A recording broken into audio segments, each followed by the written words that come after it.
It is NBA preview time. First, we're going to run through the Eastern Conference and do the win picks for each of them. And then it will be on to the Western Conference, running through and doing the win total plays for each of them. So I do have my handy notebook here. I don't have a lot of room for it, so just quickly doing this. And now we are back. Okay, so NBA. Eastern Conference. It's funny. I'm going to break these up by division. God, I don't even know if I should be doing that. But I think it'd be good to break them up by division just because, there are a couple division props that you might want to look at if you are going to do that. Again, none of this is to be construed as gambling advice. This is all just what I think will happen and just picks. This isn't I think you should do it or anything like that. This is just where I kind of come down on all of this. Wow, ESPN doesn't even break their thing up. Is there even an option to break this up by division? There isn't. That's crazy. Okay, moving on. Well, let's just begin. And I will find the divisions at some point here. Because honestly, divisions mean so little in the NBA. I don't even know who's in each division anymore. But we still have an opportunity to get, division picks and division odds and stuff like that. So there we go. All right, in the Atlantic Division, the Atlanta Hawks coming in, their total sits at 35.5. They were one of the teams that I put as an overvalued team this year. I just think that this is done. I know that they made the trade, DeJounte Murray. They got a couple of decent guys back. They had the first overall pick. Reese Shea is there. Trae Young, all of it. This is a chance for Trae Young to prove me wrong, and to go out and really show that he can be that superstar who can lead teams to victories and lead teams to championships and all of that. But I just don't think he is that guy. I think he would be a much better number 2 on a team. I think he'd be a much better number 3 on a team. I don't think he is a number 1. I don't see it with this group. I really, really don't. So I am going under 35.5, and that is going to be one that we lock in this year. For the Boston Celtics, they were also on one of my overvalued teams for the upcoming year. And this is not a comment on the talent. I think that this is still going to be a team that is going out and dominating and competing for championships and all of that. I do think, though, the total at 58.5 is really high. They got around that last year, and they basically bring back the same team. But Kristaps Porzingis is going to be banged up. He's not coming back until the calendar flips to 2025. I know this because I have him in fantasy. But I think that being that way, and this team coming off of playing a lot of basketball, going to NBA Finals for a couple of years, and now going out winning that championship. And while not all of them really played a ton in the Olympics, a couple of them still at least made the trek over and interrupted their offseason a little bit. And so I just think from a regular season standpoint, it's going to be tough for this team to get all of those wins. I still, again, don't think that they're going to be bad. I don't think that this is going to be a falling off or anything like that. I think they are going to be there at the end and all of those things. I just don't view them as a regular season dominant team at this point. The Brooklyn Nets, they are at 19.5 right now. It is just such a low number. I almost have to go over because that is so low. Counterpoint, this team is so bad. Cam Thomas is their number 1 option. They got a bunch of picks for Mikal Bridges, but there wasn't anything coming back that was going to help this team out. There's nothing there for this team to think they're going to be good. And so I just can't in all good conscience say anything good about this basketball team. I am going to go again under 19.5 on Brooklyn. That's not going to be one we lock in, but they are so bad that it would pain me to take the over. And I get that is not a sharp way of thinking, but Could this be a team that gets 17 wins this year? Definitely. I think they're closer to that than they are a team that wins 22. Like, I think if I was going to take the over, I probably wouldn't.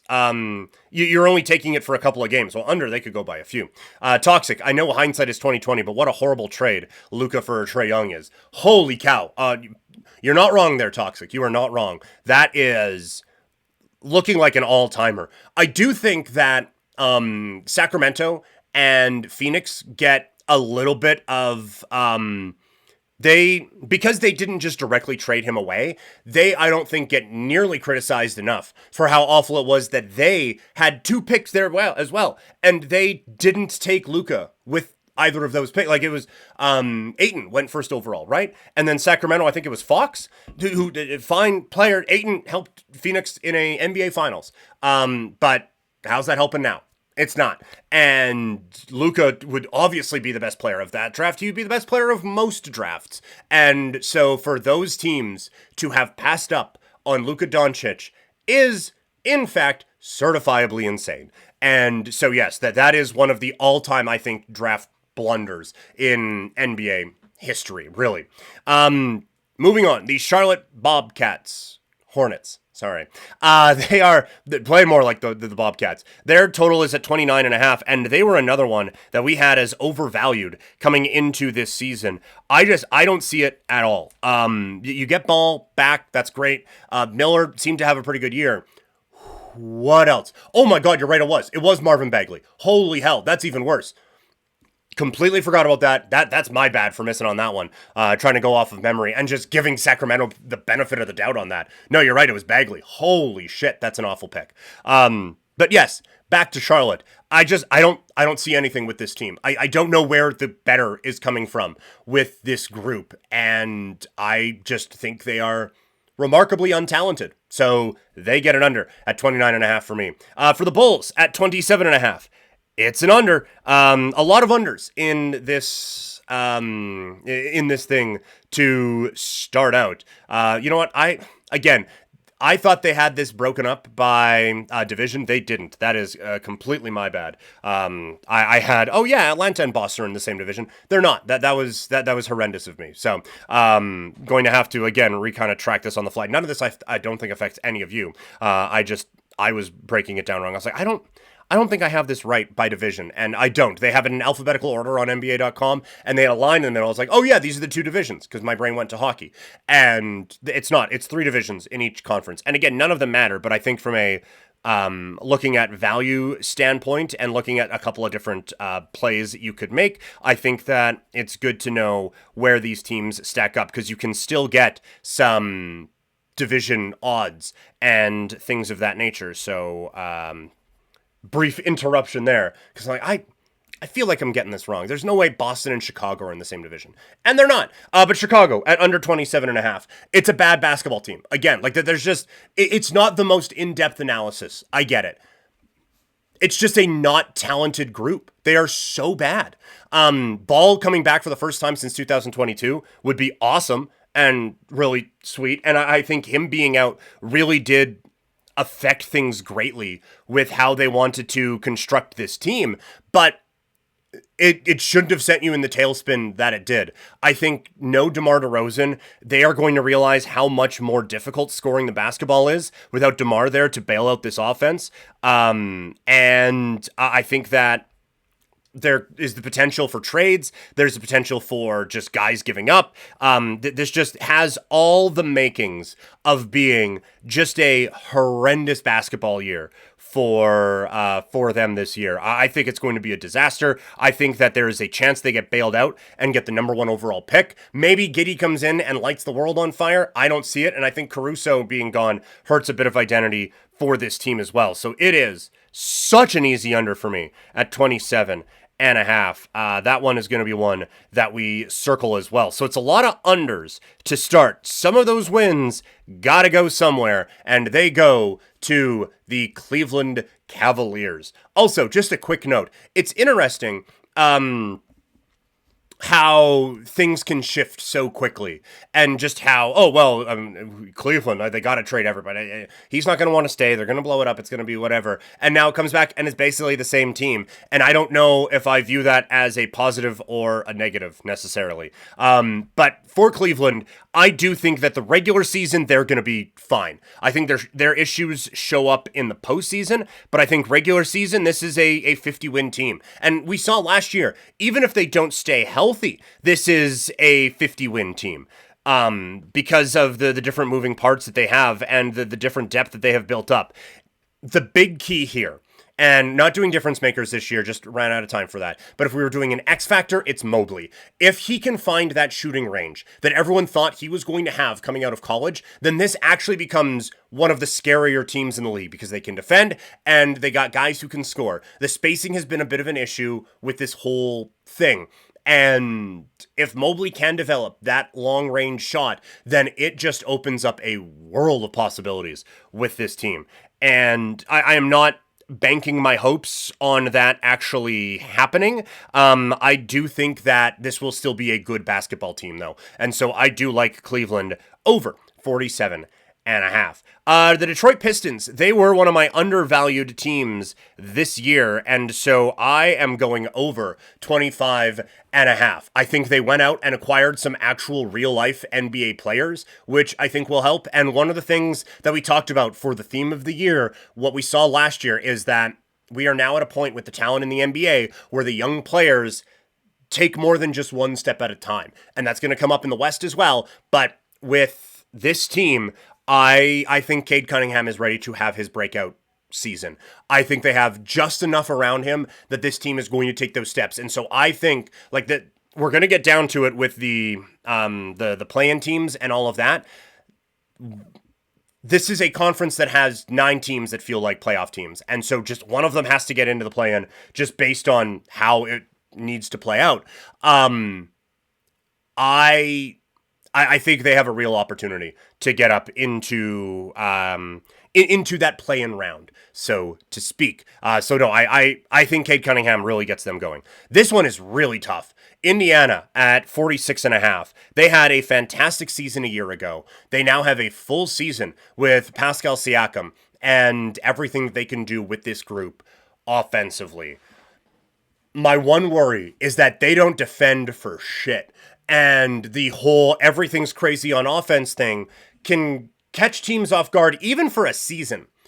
But now that all these coaches have had a full off season to adjust, see what it looks like, okay, what should we do actually against? I think there could be a bit of a step back here with Indy. And so it's a lot of unders in the East. But I'm going to go under 46.5 on the Indiana Pacers. Not what I'm going to click on, but we're going to go under there.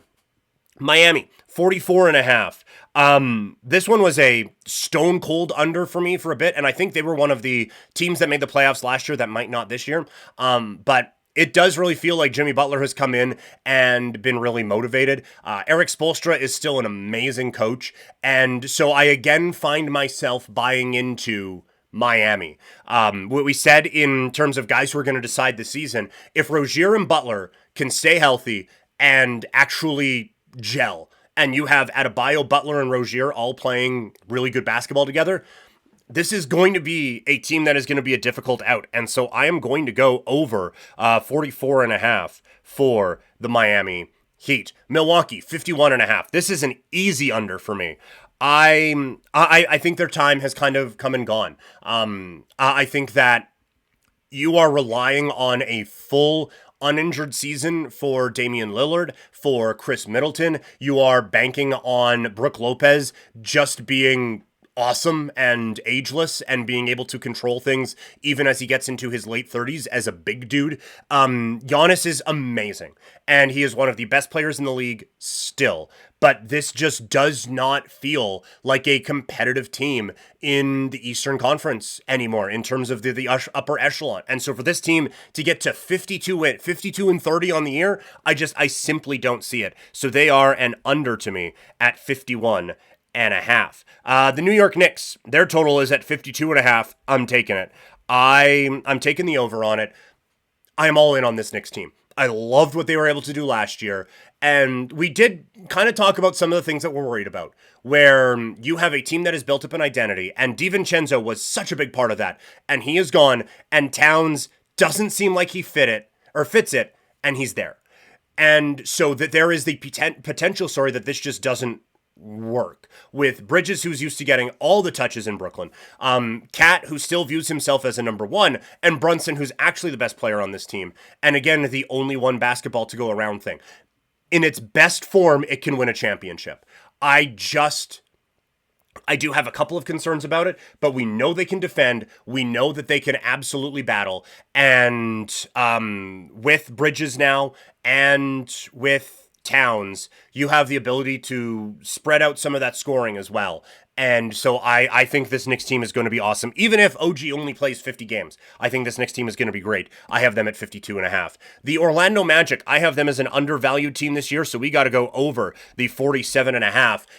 Scoring the basketball was difficult for them last year, and that could be something that I think, again, comes up in the playoffs, but I think the effort they have defensively on a night-in, night-out basis, and it is a bit of a statement on where the NBA is, that effort on a nightly basis is enough to win you basketball games, but the Knicks did it. I think they're going to do it again this year, and this team is going to do it. I think they're going to be just motherfuckers to play against. And defensively, they are going to be able to lock a lot of teams down. I think KCP fits what they do defensively and is upgrade enough that the offense should take a bit of a step. A couple of the kids look good at the Olympics, so and given a little bit more progression for Wagner and for Banchero, I think this team, again, continues to improve. So I think Orlando gets there at over 47.5. Philadelphia, 52.5. This may shock you. We're going under 52.5. They have said we're not a regular season team. Everything now is focused on the playoffs. So it's not going to be about Embiid playing 65 games to get an MVP. It's not going to be about really grinding out win after win after win. They are going to just get into the tournament, hope that Maxey, Embiid, and PG whatever, Paul George is healthy at the right time, and they can go on a run in the postseason. That does not equal regular season wins. So again, this isn't a statement on their overall health as a team, although I have some issues about that. But in terms of just what they can do in the regular season, I think they're going to be sitting it out a little bit. And so I like them under 52.5. Finishing strong in the East. Out in Toronto, 30.5 is the total. You can see a world where it is over, where Scotty Barnes continues to progress quickly now with a full year. Fits perfectly with what Scotty Barnes can do, and those two just mesh. And RJ Barrett finds again the Olympics version of him, and this team actually puts up some points and can actually win. On the flip side of it, this offense can get bogged down in the mud a lot, and there isn't a whole lot of depth there. And so I do think that now, and you hear the talk like Pirtle saying like, look, it's not about this year. We know that. I feel like they are already kind of defeated before the season even gets going. And so I think they are an under at 30.5 for the Raptors. We're going to do a more in-depth Raptor season preview coming up on the show tomorrow. And lastly, in the East, it's the Washington Wizards. This one's an easy under at 30.5 as well. I don't know where you're getting 30 wins from this team from. I think that anything that can be moved by the trade deadline will be moved. I think that it is a basketball team that just has a few pieces that look intriguing that aren't any good together. And I think it's going to be one of the worst teams in the league. I think they have a real opportunity again to get a high draft pick. So now, where does everybody line up? Well, firstly, for division winners, I don't know if the Knicks are going to go so far over as they get Boston. That they catch Boston for that division. But let's look at some of the division prices here real quick for some of the teams that we have in some of these spots here. Let's go NBA. Let's go futures. Show odds. Divisions. Atlantic. So the Knicks are plus 300 to win the division. It's actually not bad. I actually don't mind that one. We're going to Gonna do a little bit of a highlight on that to make sure we remember that. We'll pick the Knicks to win the division, so that inherently means we have to have the Knicks ahead. Man, I did not realize how much the white background on my Google lit me up a little bit. So okay, we're bouncing around with a couple of things here. We gotta make sure we got the play-in bracket all right, and then we go here. And again, none of you can see me doing this, and I should definitely figure out how to do these on a screen so y'all can kind of follow along with me as well here. But just setting up the playoff bracket for the Eastern Conference. Ba-boom, ba-boom. Took up way too much room on this page. So we're going to have to go to a different page now for the next one. None of this matters to you guys. Apologies. I should have this organized by now. But we're going to put these teams now in the orders that I think they're going to go. Oh, we did not. Did I put Charlotte? I did put Charlotte. They were an under for me at 29.5. And that's a circle as well. So we have the Knicks to win the Atlantic Division. And that, I do think, means they will be your 1 seed. Boston, I think, will be right there as the number 2 seed. For our Central Division winner, the odds are Milwaukee are the favorites at minus 125. Get wrecked with that. Cleveland at plus 200 to win the Central Division. I like it. I actually like that quite a bit. So we will go Cleveland there to win the Central. And again, the highlighter comes out for that particular play as well. And then in the Southeast, who do they have winning it? I'm assuming, Orlando minus 161. Miami might be a bit of a value play there, but I don't see that necessarily happening there. So Cleveland we do have as our 3 seed. We do have Orlando coming in as our 4 seed. Philadelphia seems like they would be the next ones up. Actually, I think, I did take under on Indy at 46.5. That's might be a little bit low. So I do think that it is going to be Philly coming in as the 5 seed. We will have Indy coming in as the 6. So that means it will be Miami as our 7 seed. Coming in at the 8 seed is going to be Milwaukee. Holy crap. Our 9th seed, this is where it gets tough. Is there an obvious one here? I don't think so. Atlanta might get it. I don't think they're it. So the teams that are left for this, I have Detroit getting in, so I'm putting Detroit as my 9. And then, goddamn, maybe it is Atlanta. Yeah, Atlanta's getting in as a play-in team. That is just gross. Oh, I hate that so much. But Atlanta is it. They're a play-in team. So now, let's play this thing out. Milwaukee probably beats Miami. Well, no, you know what? Miami beats Milwaukee. So we get a rematch, Miami-Boston. Milwaukee, I don't think it matters. I think Detroit probably win. Well, no, Atlanta has the experience. Atlanta wins the play-in, but Milwaukee kicks the tar out of them. And so they go on to the Garden to face the Knicks. So the Knicks, they move on. Boston moves on. I think Indy gives Cleveland problems in the East, and that's what happens there. And then I do think Philly probably gets by Orlando in the next round. So Philly comes in the 5 seed. They move on to the second round at least. Then we get the reseeding. So it would be the Knicks. No, it's not reseeding. It's just full bracket style. Sorry. I keep screwing all this up. It would be the Knicks against Philly, and it would be Boston against Indiana in the conference semifinals. And so you would get Knicks, you would get Boston, New York Knicks versus Boston Celtics in the NBA's Eastern Conference Final. And that is where I think this gets really interesting. And I think that is where Kristaps Porzingis being back and healthy presumably gets them the win. And so I have the Boston Celtics winning the Eastern Conference. So those are the plays there out east.